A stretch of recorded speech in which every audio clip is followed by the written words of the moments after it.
morning, squad. Welcome back to MadMizzy Sports Morning Show, the #1 spot for everything sports talk, sports news, sports debate in the morning. Hope y'all had a great Monday. Enjoy Monday Night Football. We got a great rundown today. Of course, we're going to touch on Monday Night Football, the 27-13 New England Patriots went over the Arizona Cardinals, but we got to touch on the Kyler Murray non-contact injury. Then I'm going to shift my focus to some wide receiver news that's coming out of the NFL from Monday. Then we're going to touch on who's the more surprising team if they make it into the playoffs, and what's the most dangerous team out of these three teams that we didn't expect to make the playoffs if they make the playoffs, and that is the Detroit Lions, the Carolina Panthers, and the Atlanta Falcons. Then we're going to shift into gears of are Kawhi and the Clippers back after a 113-93 drumming of the Boston Celtics, getting 25 points, 9 boards, and 6 assists from Kawhi Leonard. Then we got to speak on the Brooklyn Nets being 8-2 in the last 10 games.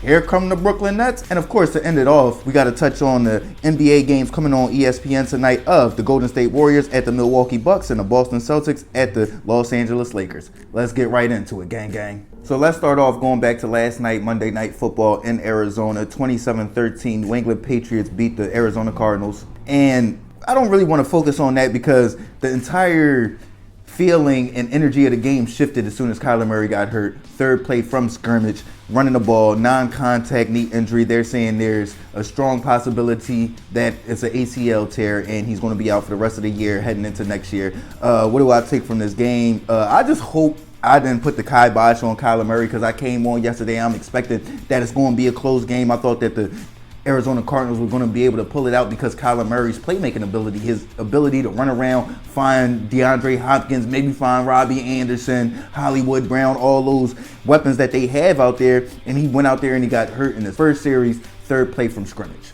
Non-contact injury, just sad, man. You seen the emotions coming from Kyler Murray, putting his towel over his head. They said when he got into the tunnel, he was just uncontrollably sobbing. He knows 9 times out of 10. It's an ACL tear, and this late in the season is going to take him out for the rest of this season, maybe next year. That's extreme. The biggest benefit out of all that is that he got paid this year. He got paid this summer, so financially he's set, but as a competitor, as a person that wants to go out there and actually earn his contract, I know it hurts Kyler Murray to the utmost. I know he wants to be out there with those guys. I know he wants to be out there with DeAndre Hopkins, Robbie Anderson, Hollywood Brown, James Conner. I know he wants to be out there with the guys at war with those dudes. So it's just a terrible, terrible sight to see.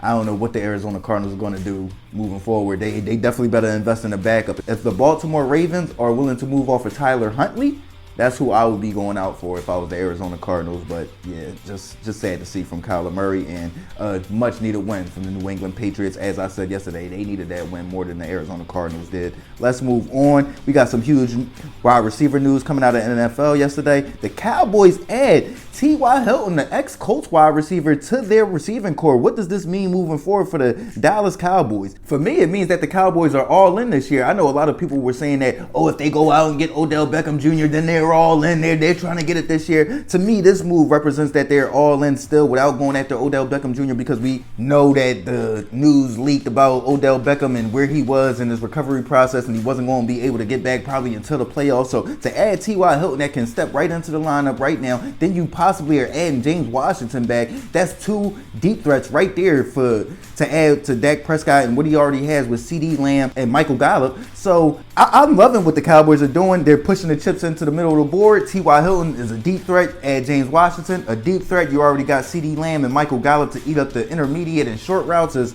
some tough receivers. So I like what the Cowboys are doing. To me, it just shows that they're not going after Odell Beckham. Odell, just focus on rehabbing and then go on your little free agency tour this summer when you can come back next fall as a healthy wide receiver. You get what I'm saying? The other huge news released yesterday is news that that was confirmed that we already thought coming out of San Francisco. We got no ligament tear, no bone breaks out of Deebo Samuel, no broken ankle, no ACL tear, no MCL tear, sprained MCL and a sprained ankle. So we are expecting him to be back sometime in this regular season, which means that he will be ready for the playoffs. Just huge news for my San Francisco 49ers. We know what Deebo Samuel adds to our offense, and with him coming back in with Brock Purdy and Christian McCaffrey playing the way he is, Brandon Ayuk, that was beautiful news to keep us on track for what we want to achieve this year. Beautiful news. Now let's move forward with three teams that I want to focus on in the NFC: the Detroit Lions, the Carolina Panthers, and the Atlanta Falcons. Who would be the more surprising team if they made the playoffs, and who would be the more dangerous team if they made the playoffs? All three of these teams started off very slow,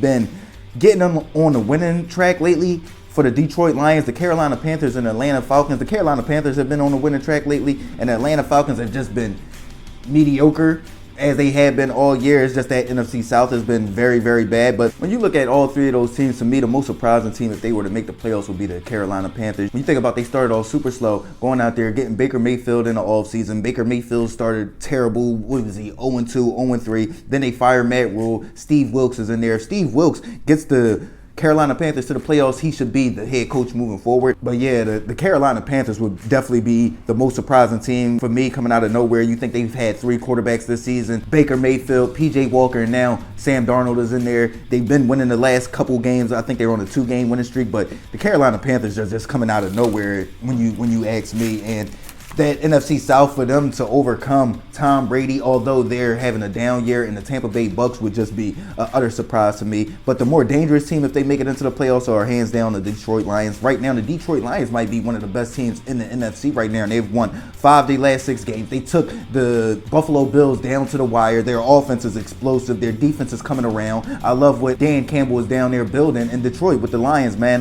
They're so emotional, but that just shows how much they're really invested into winning. They're just not just out there for the check like you could be. Like, oh, listen, we lose, but I'm still getting paid. No, Jamal Williams was balling in the offseason on Hard Knocks. You saw Dan Campbell, he was emotional last year. You got Aiden Hutchinson, the number 2 overall pick coming out of Michigan from the Detroit area. That's just a good turnaround story, what I'm seeing out of the Detroit Lions. And I want to give a huge shout out to Jared Goff and the way he's kept his head high, being traded from a Super Bowl contender to a non-Super Bowl contender, and being one of the main reasons that they're turning around into being one of the teams in the playoff hunt right now. They started off terrible, and look at them now. They're 1 game out of that last wild card spot. So I'm very impressed by what I see from the Detroit Lions. And if they get into the playoffs, watch out for them boys. You think about that receiving core led by Amon-Ra St. Brown. I love what they're building down there in Detroit. Let's move on though. Our Kawhi and the Clippers back. You got 25 points, 9 boards, 6 assists from Kawhi Leonard in a 113-93 drumming of the Boston Celtics in Los Angeles. Are they back? It's hard for me to say that they're back because they have to consistently show it. Kawhi is good to show up every now and again and drop some good numbers. Kawhi is good to show up and prove that if he is consistently out there, that the Clippers can be a consistent contender for the NBA championship. But he's not consistently out there. Paul George isn't consistently out there. John Wall isn't consistently out there. So to say that they're back, we have to see this on a consistent basis. You get what I'm saying? Kawhi Leonard has to be out there consistently. He still hasn't fully returned from that ACL tear that happened 16 months ago. So yeah, I like what I've seen from Kawhi Leonard, but you look at the Boston Celtics, they just got smacked by the Golden State Warriors. They probably just on this little road stretch right now to where they just like, they feeling a little tired on that West Coast road trip. You feel what I'm saying? Not to mention that they started off so fast, you're going to lose some games eventually. I don't think anybody thought that they was going to challenge the Bulls or the Warriors for the best record all time. But let's shift focus to the Eastern Conference and the Brooklyn Nets, where the Brooklyn Nets have been 8-2 in the last 10 games, winning last night, 17-12 records so far, 4th in the Eastern Conference. You look at the averages from Kevin Durant, 36-5 MVP numbers. You look at Kyrie Irving, 25-5-5, looking like the Kyrie Irving from back with the Cleveland Cavaliers, and then Ben Simmons, 8-6-5. Not too astonishing numbers, but better than what he was giving us to start off the year, and he's looking like he's rounding back into the old Ben Simmons from Philly form. So to me, I'm very impressed by what I see from the Brooklyn Nets. I was on top of the Brooklyn Nets to start off the season, so I like what I'm seeing from the Brooklyn Nets. You think about 8-2 in the last 10 games, 4th right now in the East, right behind the Milwaukee Bucks and the Cleveland Cavaliers. To me, they are rounding into one of those top contenders in the Eastern Conference that we expected them to be for the past 2 seasons. You get what I'm saying? They're finally rounded into that form, so I'm very impressed by the Brooklyn Nets. I don't think that they'll be able to contend with Milwaukee and Boston simply because they got too much wing presence and all they have is Kevin Durant. But yeah, I like what I'm seeing from the Brooklyn Nets. 8-2 in the last 10 games. Shout out to Kevin Durant, Kyrie Irving for turning that ship around. Let's move on though to the NBA games coming on ESPN tonight of the Golden State Warriors at the Milwaukee Bucks and the Boston Celtics at the Los Angeles Lakers. What do I expect from each game? When I'm looking at the Warriors at the Bucks, you got no Wiggins out there. We're expecting Chris Middleton and Drew Holiday to play for the Milwaukee Bucks. So for me, I'm looking the Golden State Warriors are traveling from the West Coast into the East Coast, playing one of the top teams. They already beat on the Celtics the last time they were in Golden State, last time they were in San Francisco. So to me, I'm going to see them losing to the Bucks tonight in a close game. I'm going to say 111-109. I see a big game from Steph Curry, but I don't think it's going to be enough without no Andrew Wiggins out there. I think Giannis and Chris Middleton, that wing presence is going to be just way too much. You think about Bobby Porter with no Andrew Wiggins. So,